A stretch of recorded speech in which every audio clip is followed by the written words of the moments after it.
Can I just ask you something about the way you see technology going? People are worried about artificial intelligence. I mean, Professor Stephen Hawking has said it's the end of humanity. Are you worried that in 30 years' time we'll be looking back at this moment and saying we didn't do enough to protect ourselves? Well, that's not,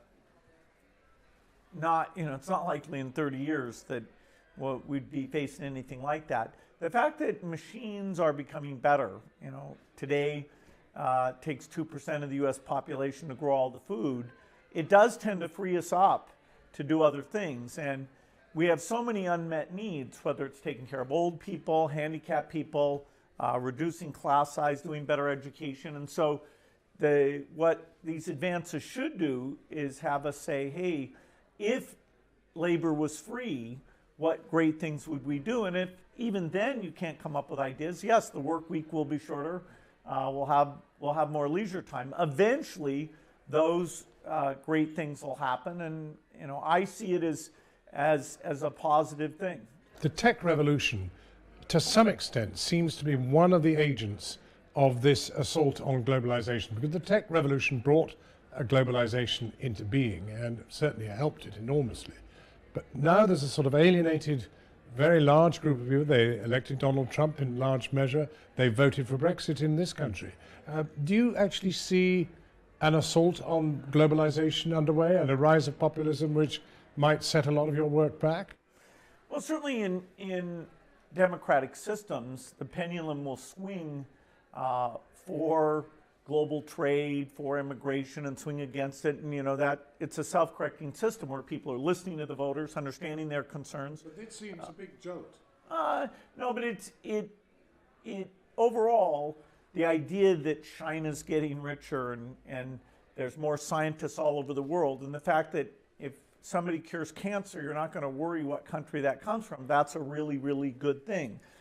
The fact that there's more rights, that we're thinking more about women, that gay people's rights are improved. There is an overall trend. It's not without its wiggles, where people saying, hey, have we gone too far? What about me? And that's okay. Democracy isn't going to give you a straight path in any direction.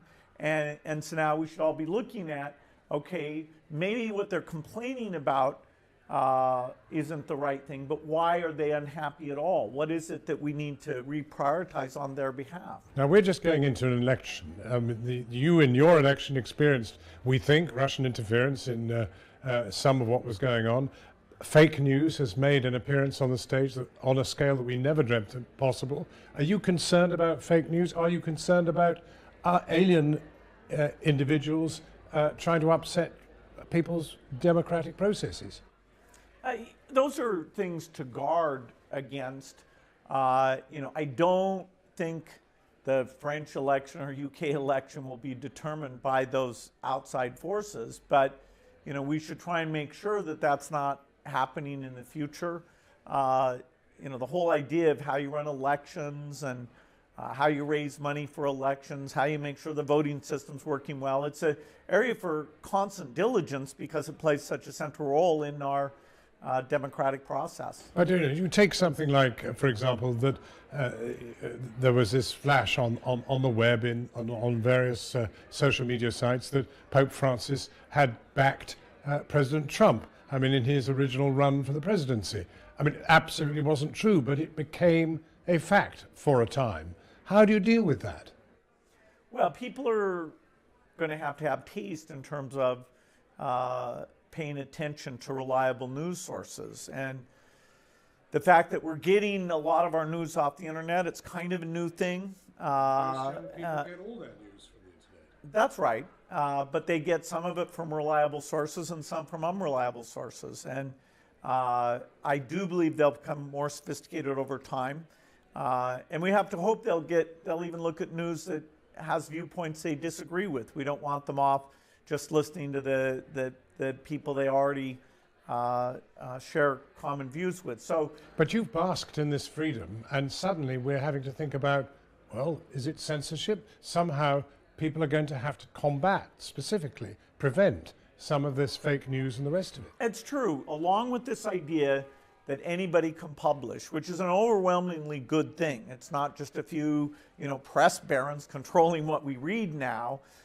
Along with that freedom has come this idea that there's a lot of incorrect information out there.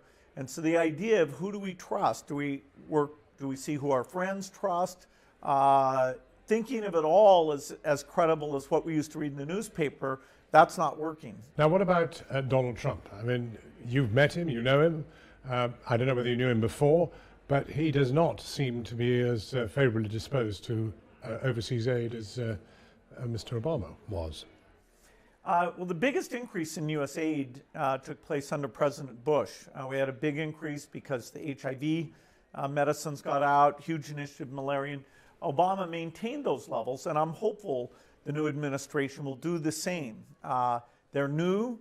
It's a chance to have them go out to Africa, see what's going on. In our system, the Congress has the final say on the budget, and a lot of them have been over to Africa. And so I'm fairly confident that we won't see a big budget increase, although in the beginning, this sort of idea of America First meant that once again we had to go and say, even though it's far away, that is helping humanity.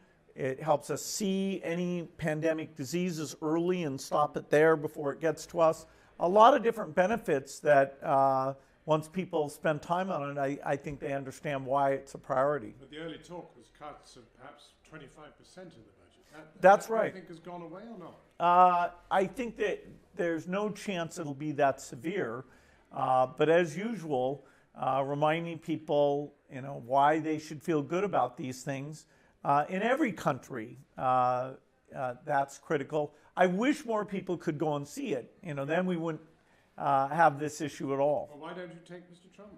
I mean, I'm sure he'd love to go with you. Well, at some point that may make sense. It would be great. A lot of senators and congressmen have gone with either myself or my wife, and they come away quite changed. Have you actually spoken to President Trump? I think you met him. That's right. I had a long meeting with him after he was elected. That was the first time we met.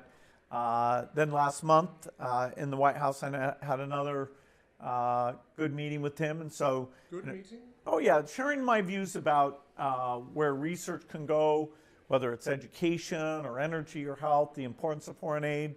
I get out there on the front lines. I get to see some things, and so you found him responsive?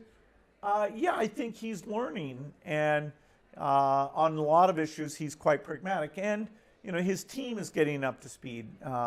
People like Secretary Tillerson are very smart people, Secretary Mattis, and so I think the uncertainty about the policies will go down.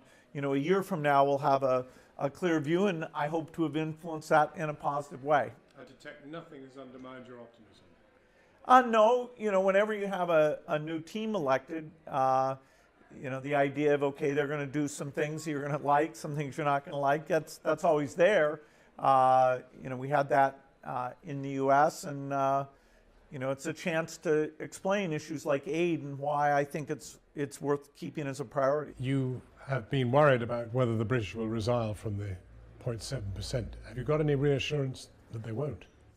Well, it's certainly up to the parties and the voters. The key thing that I bring to the discussion is simply that I've had a chance to see how impactful it is. And so as they weigh their budget priorities, they should know that aid is having a phenomenal effect, whether it's malaria, neglected diseases, overall childhood death. Our foundation has ended up partnering with DFID to go out and keep improving those programs and making sure that we're saving lives for very, very little money.